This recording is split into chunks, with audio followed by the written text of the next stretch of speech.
నమస్తే, మన ఛానల్ కి స్వాగతం. మనం ఇవాళ రోజుల్లో చూసుకున్నట్టయితే మనం చాలా వెల్ డెవలప్డ్ టెక్నాలజీలో ఉన్నాం, చాలా వెల్ డెవలప్డ్ జనరేషన్ లో ఉన్నాం. ఇంకా ఈ కంప్యూటర్ ప్రపంచంలో కూడా మీ అందరూ నరదృష్టి నరఘోషని బిలీవ్ చేస్తున్నారా? నేనైతే ఖచ్చితంగా బిలీవ్ చేస్తానండి. ఇప్పుడు మనం కలియుగంలో చూసినట్టయితే పెద్ద పెద్ద బిజినెస్ మ్యాగ్నెట్స్ ఒకేసారి కుప్పకూలిపోవడం, పెద్ద పెద్ద ఇండస్ట్రీస్ ఒకేసారి క్లోజ్ అయిపోవడం మనం చూస్తూనే ఉన్నాం. ఇదంతా ఎందుకు జరుగుతుంది అని మనం కొంచెం ఆలోచిస్తే మన పెద్దవాళ్ళు మన శాస్త్రాలు చెప్పేది ఏంటంటే, నీకు బాగా దిష్టి తగిలింది, నీకు నరఘోష బాగా ఉంది అని మనం ఇది చాలా డైలీగా వింటూనే ఉన్నాం. అసలు ద్వాదశ రాశుల వారికి నరఘోషి నరదృష్టి ఏదన్నా ప్రభావం చూపిస్తుందా? చూపిస్తే ఎలా ఉంటుంది? అసలు ఎలాంటి చాట్ లో ఎలాంటి కాంబినేషన్స్ ఉంటే మనకి ఇది బయటపడుతుంది అనేది వివరించడానికి వాళ్ళు మనతో పాటు మన స్టూడియోలో ఉన్నారు. Tarot card reader, crystal healer, Vedic astrologer అయిన అనుపమ గారు. నమస్తే అనుపమ గారు. నమస్తే కీర్తన. చాలా రోజుల తర్వాత మా స్టూడియోకి వచ్చారు. ఫస్ట్ థింగ్ ఇదంతా పక్కన పెట్టేస్తే షష్టగ్రహ కూటమి 2025 ప్రెడిక్షన్స్ ఇచ్చారు. మా ఆడియన్స్ అందరు ఏంటంటే నెగిటివ్ చెప్పేశారు బాగా. అనుపమ గారు మమ్మల్ని బాగా హర్ట్ చేశారు అని విన్నాం. కానీ ఇప్పుడు మనం మేక్ వచ్చేసాం, ఆల్మోస్ట్ ఏప్రిల్ మేకి ట్రావెల్ అవుతున్నాం. ఇప్పుడు చూసినట్లయితే మనం పెద్ద పెద్ద కంట్రీస్ లో బ్యాంకాక్ అవ్వచ్చు, ఆర్ఎల్స్ మన హైదరాబాద్ లో కూడా అవ్వచ్చు. జనరల్ గా ఏంటంటే ఒకేసారి ఎర్త్ క్వేక్స్ రావడం, రెయిన్ ఫాల్స్ రావడం, షష్టగ్రహ కూటమి వల్ల చాలా మందికి మేజర్ హెల్త్ ఇష్యూస్ వచ్చాయి. మన ఆస్ట్రాలజర్స్ కావచ్చు, ఆర్ఎల్స్ బయట ఆడియన్స్ కూడా అవ్వచ్చు. సో ముందుగా మేము చెప్పిన ప్రొడిక్షన్స్ కరెక్ట్ అయ్యాయి 2025 లో. ఎందుకంటే కామన్ గా బిలీవ్ చెయ్యను నేను ఇలాంటివి, బట్ బిలీవ్ చేయాల్సి వచ్చింది మీరు చెప్పడం వల్ల. So firstly thank you so much. ఇప్పుడైనా మన ఆడియన్స్ అందరికి ఒక బిలీవింగ్ వస్తుంది, ఓకే నెగిటివ్ కూడా మనం తీసుకోవాలి లైఫ్ లో అనేది. ఎందుకంటే అందరూ పాజిటివ్స్ చెప్పేస్తూ ఉన్నారు, అంటే అంతా బాగుంటుంది, మే తర్వాత బాగుంటుంది, మే తర్వాత బాగుంటుంది, మే ముందు వరకు ఎలా ఉంటుందో ఇంతవరకు ఎవరు చెప్పలేదు. కానీ అంతే హర్ట్ఫుల్ గా చాలా మంది చాలా ప్రాబ్లమ్స్ అయితే ఫేస్ చేశారు. మేబీ మే తర్వాత చాలా మంది రాసుల వారికి కూడా మీరు బాగుంటుందని కూడా షష్టగ్రహ కూటమి ముందు చెప్పారు. మరి ఇప్పుడు చూస్తున్నట్లయితే ద్వాదశ రాశుల వారికి ఈ నరఘోషి ఎలా ఉంటుంది అనేది చెప్పే ముందు అసలు నరదృష్టి నరఘోషి ఎలా ఉంటుందో ఒకసారి వివరించండి. జనరల్ గా ఫస్ట్ ఆఫ్ ఆల్ మనకి ఏంటంటే, మీరు చెప్పిన ఈ షష్టగ్రహ కూటమి గురించి ప్రెడిక్షన్స్ నేను చెప్పినా అని చెప్పేసి ఏదైతే అంటున్నారో, ఒక చిన్న స్మాల్ కరెక్షన్. నేను చెప్పడం కాదు, అమ్మవారు లలిత అమ్మవారు ఏది గైడ్ చేస్తే నాకు ఏది కనిపిస్తే కాంబినేషన్స్ ని బట్టి నేను అది చెప్పడం చేస్తాను. అది పాజిటివ్ అయినా సరే నెగిటివ్ అయినా సరే దాపరికం ఏది ఉండదు. షుగర్ కోటింగ్ అసలే చెప్పను, ఉన్నది ఉన్నట్టు చెప్పడం నాకు కొద్దిగా అలవాటు కాబట్టి మన ఆడియన్స్ కొద్దిపాటిగా అది నెగిటివ్ గా తీసుకుని ఉండొచ్చు. అది నేను చెప్పడం ఏంటి అంటే, కొద్దిగా అలర్ట్ చేశాను, ఇలాంటి సిచ్యువేషన్స్ రావచ్చు, కొద్దిగా అప్రమత్తంగా ఉండండి అని చెప్పి. ఎందుకంటే మనం ఫైనాన్షియల్ స్కామ్స్ కూడా చూస్తున్నాం ఈ మధ్య. చాలా బెట్టింగ్ యాప్స్ చాలా బయటికి వచ్చాయి, చాలా వాళ్ళు బయటకి కూడా రావడం జరిగింది. సో ఇవన్నీ కూడా ప్రెడిక్షన్స్. నేను చెప్పేదానికంటే బదులు there is a divine power, అది గైడ్ చేస్తుంది కాబట్టి దాన్ని బట్టి చెప్పడం జరుగుతుంది. సో దట్ ఒక చిన్న క్లారిఫికేషన్. అండ్ ఇప్పుడు మీరు అడిగిన దానికోసం నరఘోష నరదృష్టి ఇవి మనకి చాలా మేజర్ గా ఉంటాయి. ఇది స్పెసిఫిక్ గా ఒక జనరేషన్ కి వర్తిస్తుందా, లేకపోతే కొన్ని వర్గాల వారికి వర్తిస్తుందా, లేకపోతే కొన్ని జెండర్స్ కి వర్తిస్తుందా అనే సిగ్నిఫికెన్స్ డిస్క్రిమినేషన్స్ ఏమి ఉండవు దీంట్లో.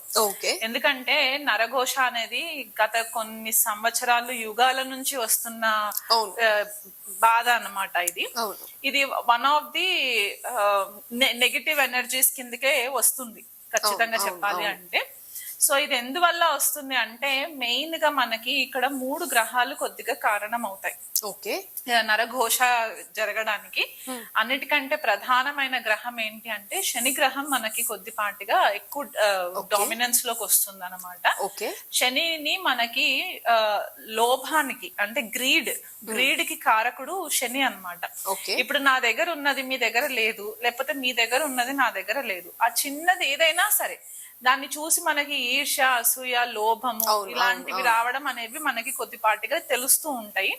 మనకు కొన్నిసార్లు ఏంటంటే ఇంటెన్షనల్ గా మనం ఎదుటి వాళ్ళని టార్గెట్ చేస్తాము. కొన్నిసార్లు అన్ఇంటెన్షనల్ గా అయిపోతూ ఉంటుంది. అంటే మన మనసులో ఏ కన్నింగ్నెస్ ఉండదు, బట్ స్టిల్ మనం మాట్లాడే పదాలు పద ప్రయోగం వల్ల కొన్నిసార్లు అది ఇబ్బంది పెట్టేలాగా కూడా ఉంటది. అంటే ఎలాంటి పవర్స్ లేని వ్యక్తులు అన్నా సరే మనకు అది తగులొచ్చు. కొన్నిసార్లు మన టైం బాగోలేకపోతే మనం ఎవరిని బ్లేమ్ చేయలేము. కొన్ని గ్రహాల పరిస్థితులు, దశలు, ఇప్పుడు నేను చెప్పే గ్రహాల కాంబినేషన్స్ ఉండి ఆ దశలు వచ్చినప్పుడు అది కొద్దిపాటిగా ఎఫెక్ట్ అయ్యే ఛాన్సెస్ ఉంటాయి.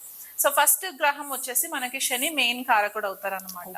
అండ్ అందుకనే చూస్తే మనకి కింది స్థాయిలో ఉండే వాళ్ళు, పని వాళ్ళు ఎవరైతే ఉంటారో, అంటే మనకి వర్క్ చేసే వాళ్ళు అవ్వచ్చు, లేకపోతే మన ఇంట్లో మేడ్స్ హెల్పర్స్ అవ్వచ్చు, లేకపోతే మనకి వర్క్ చేసే కార్ డ్రైవర్స్ అవ్వచ్చు, వీళ్ళందరినీ కూడా మాసెస్ ఎవరైతే ఉంటారో మనం సాటర్న్ తో రిప్రజెంట్ చేస్తాం అన్నమాట. సో జనరల్ ఇప్పుడు మనం ఒక లగ్జూరియస్ లైఫ్ లీడ్ చేస్తున్నాం అనుకోండి, మన కింద స్థాయి వాళ్ళకి కొద్దిగా వాళ్ళకు కూడా ఆశ అనేది ఉంటుంది, నేను ఎందుకు వీళ్ళలాగా లైఫ్ లీడ్ చేయలేకపోతున్నాను అనేది ఎక్కడో ఒక దగ్గర వాళ్ళకి ఆ గ్రీడీనెస్ అనేది వచ్చేస్తుంది, ఈర్ష జలసి అనేది వస్తూ ఉంటుంది. కాబట్టి దాని వల్ల మనకి ఇక్కడ సాటర్న్ తో కనెక్ట్ చేయొచ్చు అనమాట. అండ్ నెక్స్ట్ వచ్చే గ్రహము రాహు అవుతుంది. రాహు ఎందుకంటే ఎప్పుడు మనల్ని ఒక మాయలో ఉంచుతూ ఉంటారు, ఇల్యూషన్ అని చెప్తూ ఉంటాం కదా మనం రాహుకి. అంటే ఇక్కడ ఏంటంటే కొన్నిసార్లు రాహు గ్రహం ఇన్వాల్వ్మెంట్ అయినప్పుడు ఏంటంటే ఈ అనవసరమైన నెగిటివ్ ఎనర్జీస్ ఎక్కువ ఎక్స్పాండ్ అవ్వడం, ఆంప్లిఫై అవ్వడము. ఓకే, దీని వల్ల లేనిది ఉన్నట్టుగా ఊహించుకోవడం. ఎందుకంటే నరదిష్టి మన కంటికి కనిపించేది కాదు, అది జస్ట్ మనం ఫీల్ అవుతాం, ఆ ఎనర్జీని ఫీల్ అవుతాం. సో నెగిటివ్ ఎనర్జీస్ అన్ని కూడా రాహు కిందికి వస్తాయి. కాబట్టి ఆ మాలిఫిక్ ఎఫెక్ట్స్ ఎప్పుడైతే ఉంటుందో దాని వల్ల మనకి కొద్దిగా ఎఫెక్ట్ అయ్యే ఛాన్సెస్. ఇప్పుడు ఈ రెండు గ్రహాలు ఎవరిపైన ఎక్కువ చూపిస్తుంది అంటే చంద్రుడి పైన చూపిస్తుంది.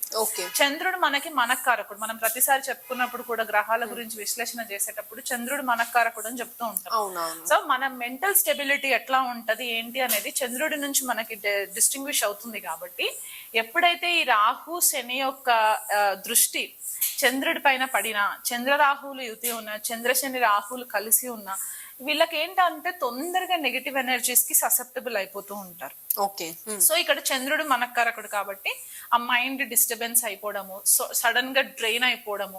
అంటే కొంతమంది ఏంటంటే ఐసోలేటెడ్ గా ఉండడానికి ఇష్టపడుతూ ఉంటారు. సడన్ గా వాళ్ళు ఎక్కడన్నా నలుగుట్లోకి వెళ్ళారనుకోండి, డిఫరెంట్ పీపుల్ కి డిఫరెంట్ ఆరాస్ ఉంటాయి. ఆ ఆరా వల్ల వీళ్ళు ఒక స్థాయిలో ఉన్నప్పుడు ఆ ఆరా ఫ్రీక్వెన్సీ వల్ల కూడా వీళ్ళకి కొద్దిపాటిగా డిస్టర్బెన్సెస్, అంటే ఆ ఎనర్జీస్ ని వీళ్ళు హ్యాండిల్ చేయలేరు అనమాట. సో దాని వల్ల కూడా కొద్దిపాటిగా డిస్టర్బెన్సెస్ అయ్యే ఛాన్సెస్ ఉంటాయి. సో అందుకే మనము జనరల్ గా ఏం చెప్తూ ఉంటామంటే నెగిటివ్ ఎనర్జీస్ నుంచి మనకి అది కాంబినేషన్స్ ఉన్నా లేకపోయినా కొన్నిసార్లు ఏమవుతుందంటే మనకి తెలీదు, మనకి నెగిటివ్ ఎనర్జీస్ ఎఫెక్ట్ అవుతున్నాయా లేదా అనేది తెలీదు. కొంతమందికి ఏంటంటే ఇమ్మీడియట్ గా చూపిస్తుంది, కొంతమందికి 2 days తర్వాత చూపిస్తుంది, కొంతమందికి 1 week తర్వాత చూపిస్తుంది. మనము ఎవరి వల్ల నరఘోష తగిలింది అని మనం చెప్పడానికి కూడా లేదు కదా. సో అలాంటప్పుడు ఏం చెప్తామంటే జనరల్ గా మీరు ఒక ఏదైనా ఇష్టదేవత మంత్రం తీసుకొని మీరు సాధన చేసుకుంటూ ఉండండి. దాన్ని బట్టి మీకు కొద్దిగా ఆరా పెరుగుతూ ఉంటుంది, మీ ఫ్రీక్వెన్సీ చేంజ్ అవుతుంటుంది. మీరు ఫ్రీక్వెన్సీ చేంజ్ అయినప్పుడు మీకంటూ లైకబుల్, అంటే మీ ఫ్రీక్వెన్సీ లెవెల్లో ఉన్న వాళ్ళతోటి మీకు పరిచయాలు ఏర్పడడం, వాళ్ళతోటి ట్రావెల్ చేయడం, ఇలా జరుగుతున్నప్పుడు ఏంటంటే మీకు టాక్సిక్, మనకి ఎవరైతే టాక్సిక్ ఉంటారో, మనల్ని చూస్తే ఈర్షపడే వాళ్ళు ఉంటారో, వాళ్ళందరూ కట్ అయిపోతూ ఉంటారు అనమాట. సో ఇలా మనము చూసుకోవాలి. సో ఈ శని రాహు మెయిన్ ప్లానెట్స్ అవుతారు. దానికి తోడు ఇక్కడ చంద్రుడు ఎప్పుడైతే మనకి కొద్దిపాటిగా అఫ్లిక్ట్ అయినప్పుడు ఈ కాంబినేషన్స్ ఉంటాయి.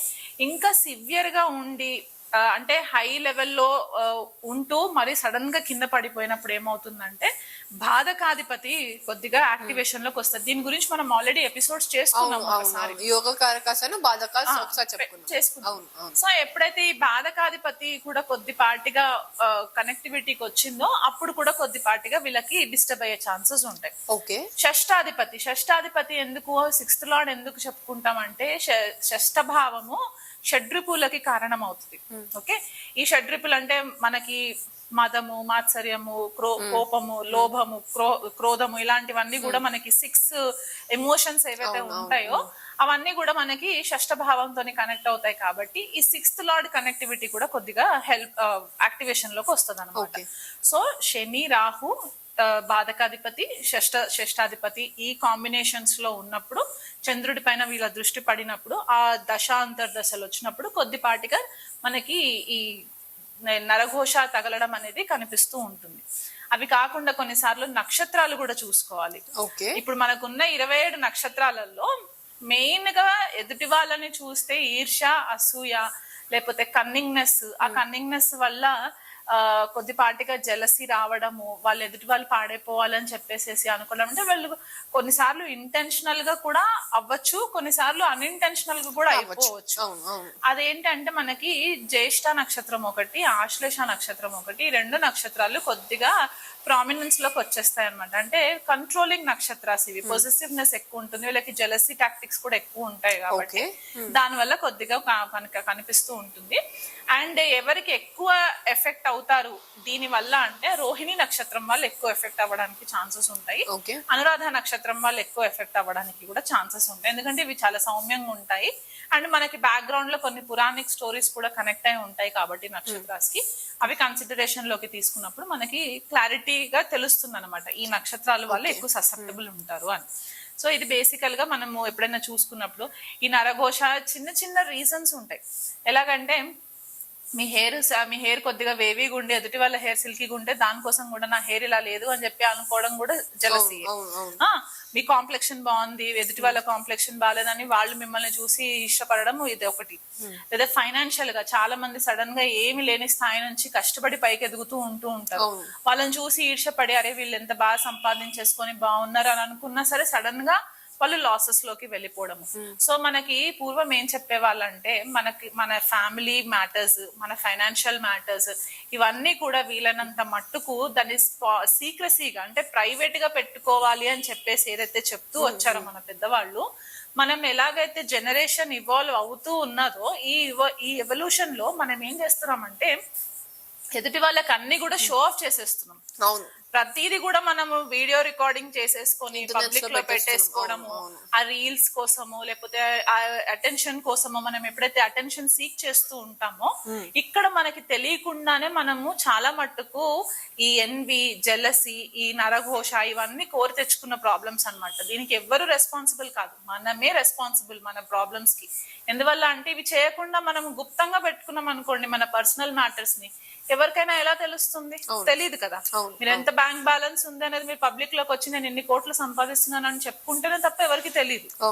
అలాగనమాట. సో వీలైనంత మట్టుకు మీరు నరఘోష నుంచి అవాయిడ్ అవ్వాలి అనుకుంటే కొన్నిసార్లు మీ పర్సనల్ మ్యాటర్స్ పబ్లిక్ లో పెట్టకండి. ఇది కాన్స్టెంట్ గా నేను చెప్పే పాయింట్ అన్నమాట. కొన్ని కన్సల్టేషన్స్ కి వచ్చినప్పుడు కూడా నేను వాళ్ళని అలర్ట్ చేస్తాను, ఈ టైమ్స్ లో మీరు కొంచెం కేర్ఫుల్ గా ఉండండి, పబ్లిక్ లోకి ఎక్కువ రాకండి అని చెప్పేసి చెప్పడం అనమాట. ఎందుకంటే మనకు తెలుస్తుంటది ఏ టైంలో ఏంటి అని. కొంతమంది తొందరగా డ్రైన్ అయిపోతూ ఉంటారు, చిన్న పిల్లలు కాన్స్టెంట్ గా ఏడుస్తూ ఉంటారు, చిన్న పిల్లలకు తొందరగా తగులుతూ ఉంటుంది, ఎందుకంటే వాళ్ళ ఆరా వీక్ ఉంటుంది, వాళ్ళు డిస్టర్బెన్స్ ఎక్కువ హ్యాండిల్ చేయలేరు అనమాట. ఎక్కువ లైట్ అండర్ ఉన్నా కూడా వాళ్ళకి కొద్దిపాటిగా డిస్టర్బ్ అయిపోతూ ఉంటారు, హెవీ ఎనర్జీస్ ఉన్నప్పుడు డిస్టర్బ్ అవుతుంటారు, ఫంక్షన్స్ కి ఎక్కడికి వెళ్ళినా తీసుకెళ్ళినా కూడా డిస్టర్బ్ అయిపోతూ ఉంటారు. సో ఇలాగనమాట. అండ్ వాళ్ళకి నెగటివ్ స్పిరిట్స్ కూడా కొన్నిసార్లు తొందరగా అట్రాక్ట్ అవ్వడానికి కూడా ఛాన్సెస్ ఉంటాయి చిన్న పిల్లలకి. అండ్ కొంతమందికి ఏం చెప్తుంటారంటే హెయిర్ లూజ్ గా వదిలేసి బయట తిరగండి అని చెప్తూ ఉంటారు. కొన్ని స్పెసిఫిక్ టైమ్స్ ఉంటాయి. ఇప్పుడు రోడ్స్ పైన కొంతమంది రోడ్ యాక్సిడెంట్స్ లో చనిపోయిన వాళ్ళు ఉండొచ్చు, ఆ స్పిరిట్స్ కూడా తిరుగుతూ ఉంటాయి. ఎప్పుడు మనల్ని నెగటివ్ గా అట్రాక్ట్ చేస్తుంటాయో మనకు తెలియదు.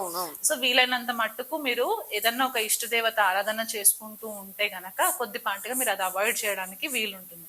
ఎందుకంటే ఈ నరఘోష ఎప్పుడైతే తగులుతుందో ఫ్యామిలీలో ఉండి డిస్టర్బెన్సెస్ రావడము, భార్యాభర్తల మధ్య గొడవలు వచ్చేసి తీవ్ర స్థాయిలో వెళ్ళిపోయి విడిపోయేలాగా అవ్వడము, లేదా తండ్రి కొడుకులకి బిజినెస్ లో పడకపోవడము, దానివల్ల ఇబ్బందులు రావడము, థర్డ్ పార్టీ పర్సన్స్ ఇన్వాల్వ్ అయ్యి ఫాదర్ కి సన్ కి బిజినెస్ లో చిచ్చులు పెట్టేయడం, ఇవన్నీ వల్ల దీని వల్ల జరుగుతాయి. కాబట్టి కొంచెం మనం అవాయిడ్ చేసుకుంటే మంచిది. ఇప్పుడు మేడం మీరు నరఘోష అంటున్నారు, నరఘోష, నరదృష్టి రెండు కూడా సపరేట్ గానే ఉంటాయా లేకపోతే రెండింటికి ఒకటే మీనింగ్ ఉంది? ఘోష అంటే ఏంటి, మనం కాన్స్టెంట్ గా ఒకటే మ్యాటర్ తోటి అబ్బా వాళ్ళు చాలా బాగున్నారు, అబ్బా వాళ్ళు చాలా బాగున్నారు అని మనం రెగ్యులర్ గా అదే అంటుంటే అదొక రకంగా ఘోష, అది ఆత్మ ఘోషిస్తూ ఉంటుంది, ఎదుటి వాళ్ళని చూసి ఈర్ష్యతో ఘోషిస్తూ ఉంటుంది కాబట్టి దాన్ని నరఘోష అంటాం. నర అంటే మనిషి, సో నరుడు ఘోషిస్తున్నాడు కాబట్టి దాన్ని నరఘోష అన్నారు అనమాట. నరదృష్టి అంటే ఏంటి అంటే నరుడు చూసే దృష్టి, ఆ దృష్టి చూపు, ఆ చూపు ఎలా ఉంది, ఆ చూపు బాగుందా లేకపోతే చెడిపోవాలని కోరుకుంటుందా, ఇలాగనమాట. దీంట్లో మళ్ళీ 2 రకాలుగా ఉంటాయి. అది వాగ్బాధ అని ఒకటి ఉంటుంది, లేదా దృష్టి బాధ. దృష్టి బాధ అంటే చూపు బాధ, చూపు వల్ల వచ్చే బాధ. వాక్ బాధ అంటే మాట వల్ల వచ్చే బాధ. గాసిప్స్ చేస్తూ ఉంటారు, ఒకరి పైన ఒకరు వెళ్ళి చెప్తూ ఉంటారు. అది ఎందువల్ల చెప్తారు? ఈర్ష్యాసూయతో వెళ్ళి చెప్తారు కాబట్టి. ఇలా సెపరేటివ్ గా టర్మినాలజీ ఒకటే, కాకపోతే దాన్ని మీనింగ్స్ ఇలా ఉంటాయి అన్నమాట, కొంచెం డిఫరెంట్ గా ఉంటాయి. ఓకే, మరి చూస్తారు కదా నరదృష్టి నరఘోష ఎలా ఉంటుందో మేడం ఇప్పుడే చెప్పారు. మరి ఇప్పుడు మీ రాశి ఎలా ఉండబోతుందో తెలుసుకుందాం. మేడం, మరి ఇప్పుడు మకర రాశి వారికి లేదా మకర లగ్నం వారికి ఈ నరఘోష నరదృష్టి ఎలా ఎఫెక్ట్ చేస్తాయి, ఎలాంటి కాంబినేషన్స్ ఉండడం వల్ల మనకు తెలుస్తుందో ఒకసారి వివరించండి. మకర రాశి వాళ్ళకి, మకర లగ్నం వాళ్ళకి ఏంటంటే చంద్రుడు సప్తమాధిపతి అవుతారు. శనికి వచ్చేసరికి లగ్నాధిపతి ద్వితీయాధిపతి శని, షష్టాధిపతి మనకి ఇక్కడ బుధుడు అవుతారు అనమాట. అండ్ బాధకాధిపతి వచ్చేసి కుజుడు అవుతారు.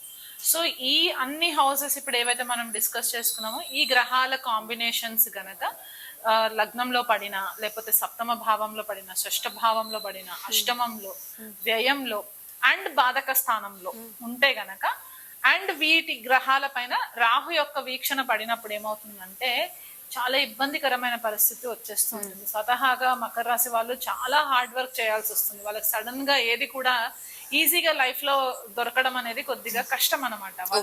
కష్టపూరితమైన లైఫే లీడ్ చేసే స్టాండర్డ్స్ కనిపిస్తూ ఉంటుంది. అట్లీస్ట్ వాళ్ళు చిన్న వయసులో నుంచి ఒక స్టెబిలిటీ కోసం అని చెప్పి కష్టపడుతూనే ఉంటారు. ఒక 35 వచ్చేంత వరకు కూడా వాళ్ళకి వాళ్ళు అనుకున్నంత మట్టుకు స్టెబిలిటీ రాదనమాట, గ్రోత్ కనిపించదు వాళ్ళకి. కాకపోతే వాళ్ళు చాలా హార్డ్ వర్క్ చేస్తూ ఉంటారు. సో ఎప్పుడైతే ఈ గ్రహాల కాంబినేషన్స్ నేను చెప్పిన భావాలలో పడినప్పుడు, అది D1 లోనే కాకుండా మళ్ళీ D9 లో చూసుకున్నప్పుడు కూడా ఈ దశ అంతర్దశలు ఎప్పుడైతే మనకి కుజుడి యొక్క దశ వచ్చినా, కొన్నిసార్లు ఏమవుతుందంటే శని కుజులు కలిసి లాభంలో ఉంటారు. అంటే వృశ్చిక రాశిలో పడినప్పుడు ఏమవుతుందంటే లగ్నాధిపతి బాధకాధిపతితో కలిసి బాధక స్థానంలో ఉన్నప్పుడు చాలా బాధాకరమైన నరఘోష, అంటే ప్రాపర్టీకి సంబంధించి నరఘోష రావడము, లేకపోతే తమ్ముడు వల్ల ప్రాబ్లమ్స్ రావడము, అంటే తోబుట్టువులతో ప్రాబ్లమ్స్ రావడం. ఎందుకంటే కుజుడు భాతృకారకుడు అవుతారు కాబట్టి వాళ్ళ వల్ల ప్రాబ్లమ్స్ రావడము వీళ్ళు కొద్దిగా ఫేస్ చేయాల్సిన పరిస్థితి కనిపిస్తూ ఉంటుంది. సో దానికి తగ్గట్టుగా మీరు రెగ్యులర్ గా రెమెడీస్ ఏం చేసుకోవచ్చు అంటే సుబ్రహ్మణ్యేశ్వర స్వామి ఆరాధన రెగ్యులర్ గా చేసుకోవడము. ఎందుకంటే బాధకాధిపతి కుజుడు అవుతారు కాబట్టి రెగ్యులర్ గా సుబ్రహ్మణ్యేశ్వర స్వామి ఆరాధన, సర్పానికి పాలు పోయడము, అండ్ శనికి రెగ్యులర్ గా ప్రతి శనివారం రోజు కూడా 19 ప్రదక్షిణాలు చేసుకోవడము, ఆ నువ్వుల నూనెతోటి దీపం పెట్టడము, నల్ల నువ్వులు దానం చేసుకోవడము. అంటే మనకి ఏలనాటి శని లేకపోయినా, ఇప్పుడు అర్ధాష్టమ శని లేకపోయినా, మీకు లగ్నాధిపతి శని ఆయన ఇలాంటి కాంబినేషన్స్ లో ఉన్నప్పుడు ఏంటంటే ఈ నరఘోషకి శనికి చాలా మెయిన్ ప్లానెట్ అవుతుందని చెప్పుకున్నాం కాబట్టి దానివల్ల ఇబ్బంది అనమాట. సో ఈ రెమెడీస్ గనక మీరు చేసుకొని విష్ణు సహస్రనామ పారాయణం చేసుకోవడం వల్ల కూడా మీకు కొద్దిపాటిగా రిలీఫ్ వస్తుంది. ఎవరిని గుడ్డిగా నమ్మే ప్రయత్నం మాత్రం చేయకండి.